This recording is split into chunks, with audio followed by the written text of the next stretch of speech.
One of the biggest concerns I hear from everybody, including politicians, is about all of the money needed to mount a credible campaign, regardless of the office. I was told it would take between $4 million and $7 million just to compete for a U.S. House seat in Connecticut. Most reporters, insiders, and party bosses make this their first question to candidates about the money and if they can raise enough to compete. This question usually comes before the candidate's ideas and beliefs, which is astonishing to many people.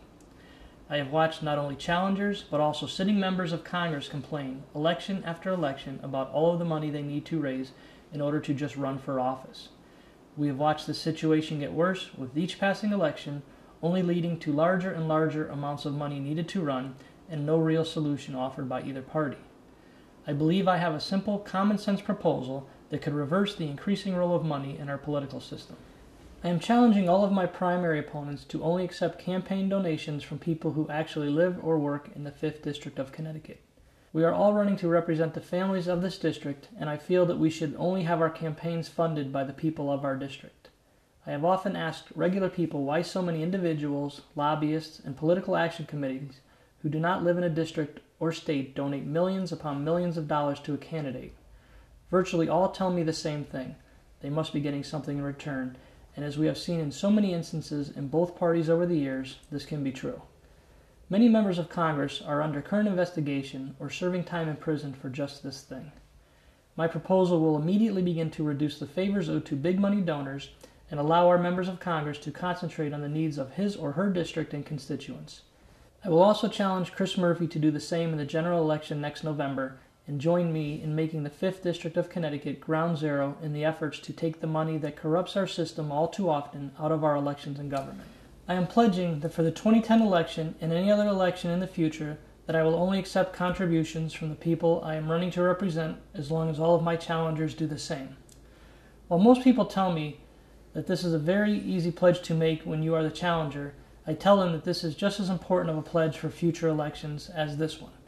If any politician who makes a pledge similar to this can win his or her election, the dynamic for the next election changes completely, as they are on record pledging to do the same in the next election when they are the well-funded incumbent.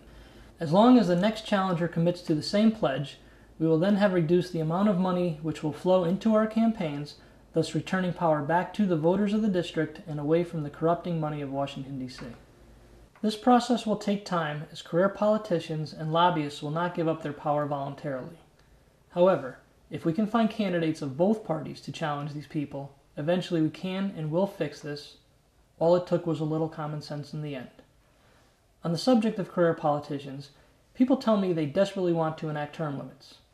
Despite the 1994 contract with America, which simply had congressmen pledge to vote for these limits, the problem has only gotten worse.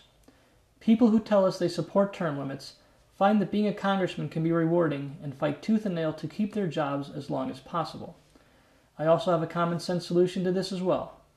I am pledging to serve no more than 3 terms in Congress, with no exceptions, period. I am not that arrogant to think that I am the only person in the 5th District who can contribute something to the debate. Too often, politicians of both parties go to Washington and stay there for decades. This is not what our founders envisioned for the leadership of our country. I feel that the more voices and people with different life experiences we can involve in our government, the better. As voters, we should ask all of those in office, as well as those seeking to run for office in the future, to make the same pledge, thus eliminating the career politicians and giving regular Americans their desire of term limits without one vote needed in Congress. Finally, while we will be offering many common sense solutions to our biggest problems, one more is my desire to hold Congress accountable and governed by the same laws all other Americans are.